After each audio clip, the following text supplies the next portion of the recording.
I'm going to show you a little bit about the horn, commonly called the French horn, and how it actually sounded in the classical period and a little bit into the 19th century, into the Romantic period. So how the horn would have sounded and looked and been performed in the days of Haydn, Mozart, and Beethoven, and even into the days of somebody like Johannes Brahms. Now this is the modern valve horn. It's got these lever keys. You can see from the back that when I press down a key, this little lever action happens.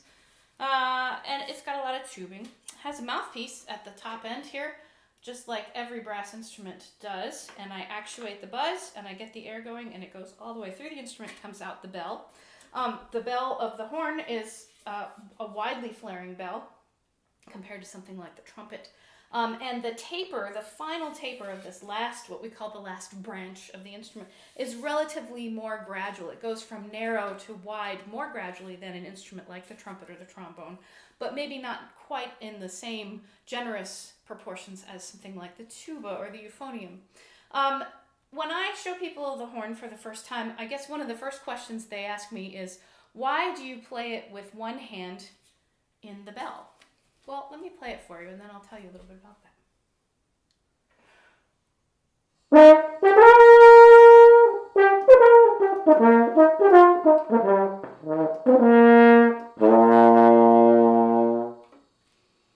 Well, there's one practical reason why my hand is in the bell, and that's because this horn is heavy.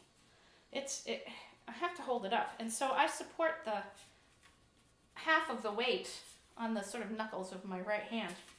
But there's another more important reason that my hand is in the bell, and that is acoustics. Now, remember how I said the tuba is a more gradually flaring, conical-shaped brass instrument?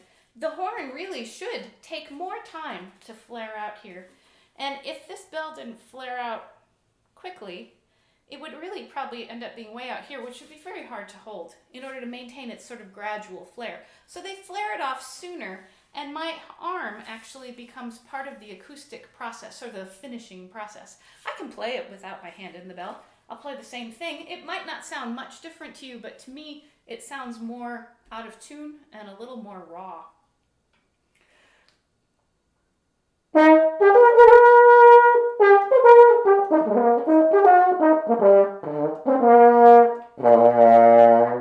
I'm also guessing a little bit more where notes are going to sort of fall in where they feel like they're going to happen.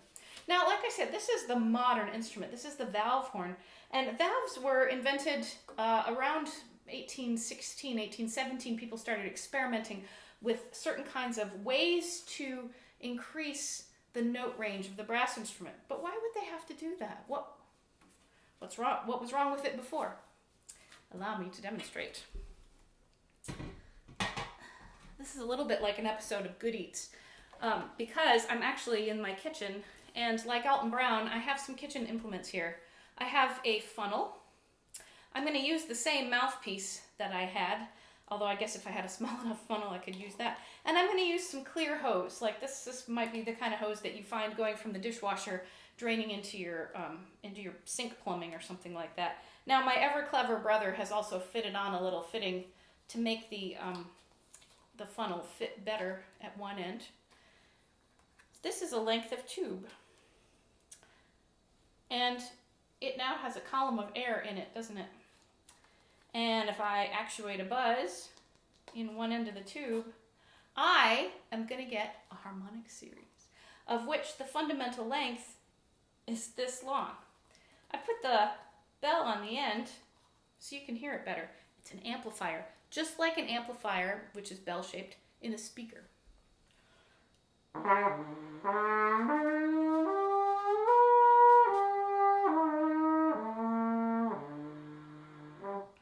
Now, I'm just buzzing. There's no keys here. There's no other valve. I'm not using a bow. I'm not using my fingers. This is the harmonic series.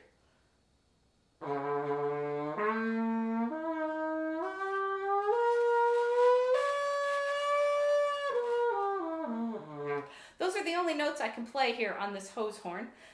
If I use a different funnel, it's a little bit better. I'm improving the acoustics slightly by increasing the size of the funnel, and some of the proportions of how, hello, come on, get in there, of how the nodes along the harmonic series are actuated. If you also want to go back and view the video that has the harmonic series in it, you can do that too. So again, I'm causing a buzz, which is based on the length of this tube and its geometric proportions. Half the length, 3/5 of the length, 1/4 of the length, 1/3 of the length.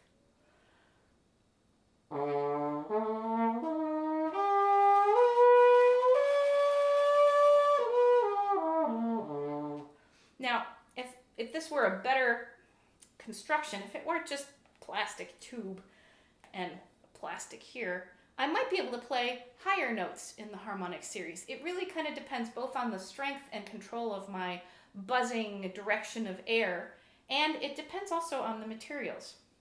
So I can play. No, I can't play that. I can't play that one.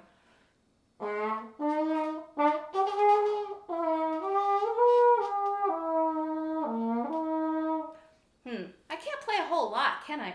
If I could get higher in the harmonic series, the notes would get closer together and I could maybe play a tune, a melody that had more pitches in it. But it's still pretty limited, and gosh, it's really frustrating not to be able to get notes that sound very good. I've got a solution.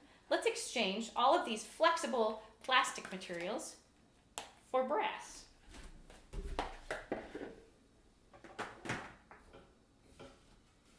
There we go. This is essentially the same as a length of tubing. It just happens to be made of brass. So here's plastic tubing, more flexible, less prone to dents and tarnishing, but not very beautiful as far as sound production. And instead we exchange it for brass. This is cartridge brass. It's a combination of copper and tin in a particular percentage. And I put my mouthpiece in at the top end, and it's conveniently coiled up here, because if I stretch that hose out or I stretch this brass tube out, it would go maybe half the length of my living room. And oh look, instead of a plastic funnel, we've got a bell. So now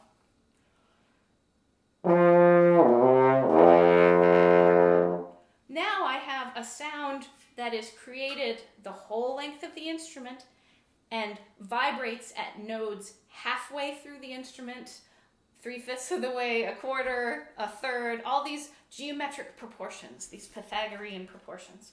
And so here's the harmonic series, and you may have seen and heard this demonstrated on another instrument.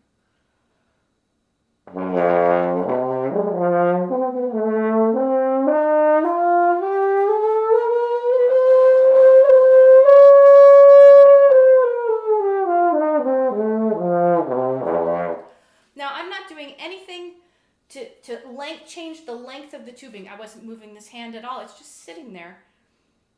All I'm doing is increasing the air speed and the directional focus, a lot of little teeny parameters inside my mouth as I buzz that actuate the particular vibrational nodes, those particular points at those fractional bits along the horn.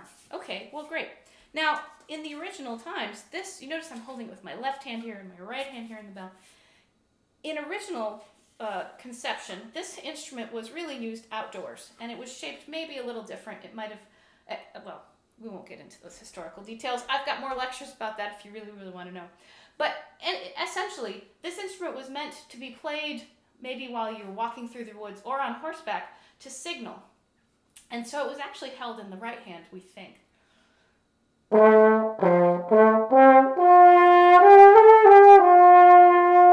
One-handed. This is not nearly as heavy as my modern instrument because it's got about 1/3 of the brass in it, maybe 1/3, I'm not quite sure.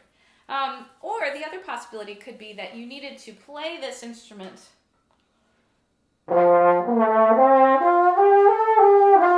while you're holding the reins of your horse. Now, I wouldn't try playing it while galloping. I think that could be very painful indeed. Well, when they discovered that this tubing of brass created those lovely harmonic series, those predictable notes, it wasn't just like make a noise and you signal your hunting colleagues, but it was like, oh, you could actually have a distinct pitch, a series of pitches, and they were all in the same key. They belonged to the same scale, and you could play music with it. So I could play music on the harmonic with just the harmonic series.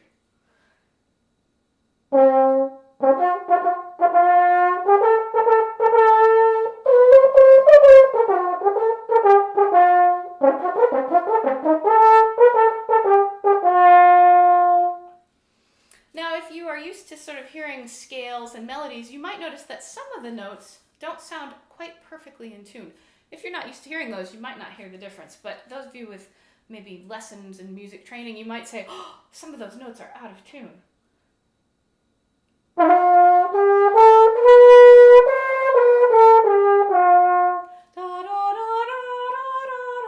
That's just how it is. That's physics. I can't change physics. Or can I? Yes, I can. Horns had been invited inside to play these beautiful little melodies all the way partly through the Baroque period. So composers like Bach and Handel, they wrote things for horns. I mean, of course, you'd have to get your huntsman in the orchestra to play them. If you don't want your huntsman to do it all smelly and let me play some hunting music for you, then maybe you just ask the second violin player, hey, you want to earn a little extra money? Come and sit over here. You can double by playing horn. A second violinist doesn't have much to do. They're tired of playing boring sort of underneath notes, and they say, yeah, I'll learn this new horn. Okay, great. Well, people kept saying, hey, some of those notes are out of tune. They're out of tune. Have you noticed? They're kind of out of tune. And the violin players started to think, well, the violin players, it was the horn players, started to say, gosh, I wish I could play more notes. I wish I could play as many notes as a violin. How could we do that? The answer is we changed physics. I already said, how could we do that? The way to do it is to bend pitches over here. We can't change what happens here. This is physics. It's not changing. But I can mess with the result as it comes out of the bell. So they said, okay, fine, let's take a note.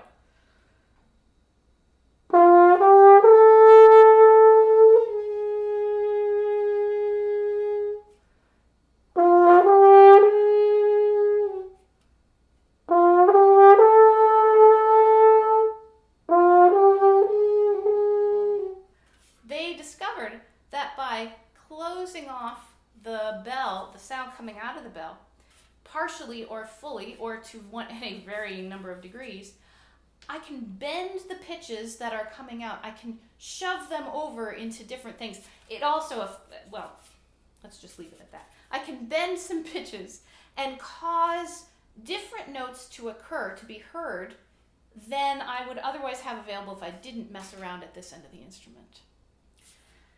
When I do that, some of the notes end up with a totally different tone color. That was the trade-off. You want more pitches? Okay, fine, but you're going to get different timbres because you're going to be blocking the sound in different ways with your hands. If you don't want to change timbres, don't mess with what's in the bell. If you want to change lots of pitches, you're going to change timbre. So here's a scale on this natural horn.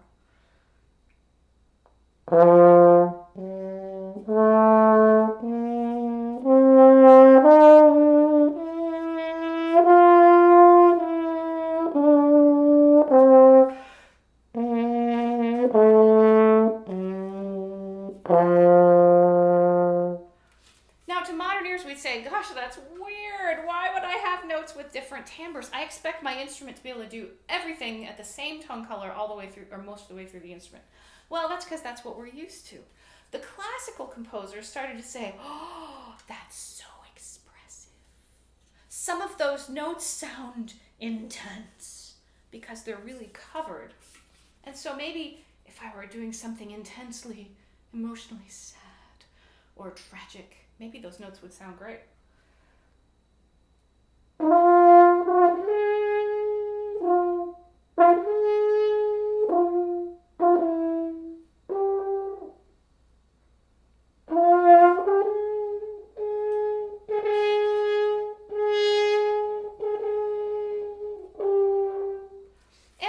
Probably the players of the day tried to sort of smooth out the differences between really stopped and really open. But it's clear from the way the music is composed that some composers like Beethoven and Mozart really took advantage of that covered or stopped quality of notes. Now, right now I'm playing in the key of F because I have the length of tubing that gives me a fundamental pitch of F. Well, what happens if I'm not in F anymore? What if I go to the key of A, which is higher? Oh, what was the rule? The longer the instrument, the lower the pitch. The shorter the instrument, the higher the pitch. These are called crooks, you can see, because they're curved, little crooky bits, kind of like shepherd's crooks, I guess. And I can put these on the instrument. In fact, I can get lower pitches by using a longer crook. And in fact, this one is the lowest one. There's so much tubing here that they had to curl it up even more to make it fit in the case. So this is a C crook, and I can put that on the instrument. And now the harmonic series starts on a lower pitch.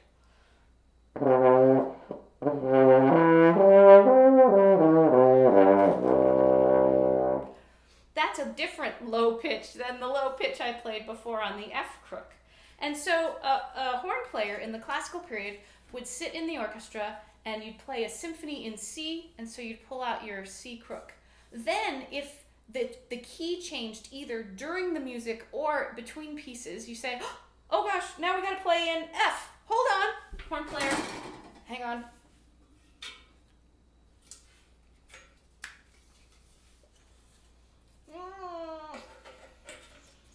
Don't play, we're not ready to play yet. Now I'm ready to play. Oh, we're done in F, now we gotta go back to C. Wait a second.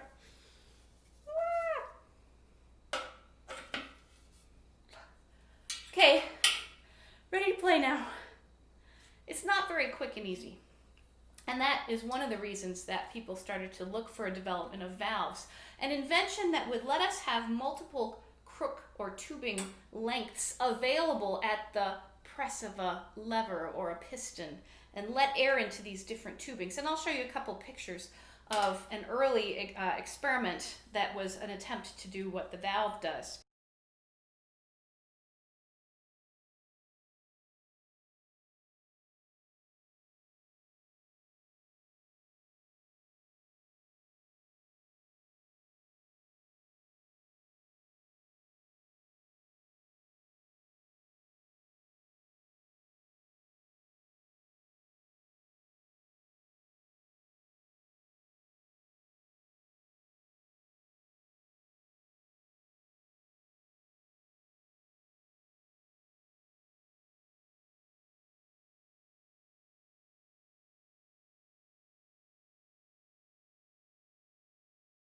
So, people did eventually say, haha, we've solved it, we've got a valve horn.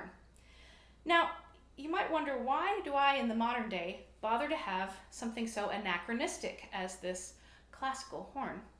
And there's a couple reasons, actually. The first is that it's really illuminating to musicians to try to reproduce music of a particular time period on the instruments or replicas of the instruments of the time when they were composed, because it tells us a little bit about what the composer was thinking. It tells us about the technical challenges the players had to solve while they're playing. The way the composer would have thought of the music would have been with this horn in mind, not with my fancy modern horn that plays all the tone colors the same. So even if I'm going to perform on the modern horn with its equal tone colors and lots more range and stuff like that, maybe my own musical choices will be shaped or colored or guided by the limitations or the expressive possibilities of this historical instrument. And as a matter of fact, just as in the late 20th century, historically informed performance became a real sort of facet of art music study. People didn't just do it because they were sort of weird, sort of closet musicians in their living rooms, just like, oh, I'm going to play this old instrument instead of this new modern stuff. Historically informed performance became a really legitimate part of our music study in conservatories across the world, around the world. Um, and so now it's once again sort of an accepted instrument. The problem, of course, is that average listeners aren't used to hearing this instrument with its many timbres. Sometimes it's slightly more difficult to play accurately than the modern horn, which has more valves, thus more choices to choose a combination of fingerings that really picks out all the notes you want. So it's a little bit of a challenge to get an audience just sort of out of the box to just love the sound of it. However, there are plenty of us who do love the sound of it. And that's kind of how it works. Now, I'm going to show you how that comparison goes between the valve horn and the natural horn. So I'm going to play the principal theme of a sonata by Beethoven, which was written in 1801 for the natural horn. It's a sonata for horn and piano. Now I'm going to just play the horn part, so there's not a lot going on. It's just the solo, it's just the horn part. There's supposed to be a whole piano duo with me, but don't have that here in the kitchen. And I'm going to play it on the natural horn, or the classical horn. We call this a number of names, the hand horn. I'm going to play it for you facing you like you would normally hear it, and you can hear the differences in tone color. Then I'll turn around and play it again so you can watch how my hand is moving. And I'll tell you, my hand is just moving very subtly in some cases to pop the note out or pick the note, the shading of the note that I need. And then I'll put the modern horn on it, the same music, and you can hear how it changes the overall effect. And it's fine. If you like the modern instrument better, great. If you like the classical instrument better, really great. So that's an explanation of what the horn would have sounded like in the days of Haydn, Mozart, and Beethoven.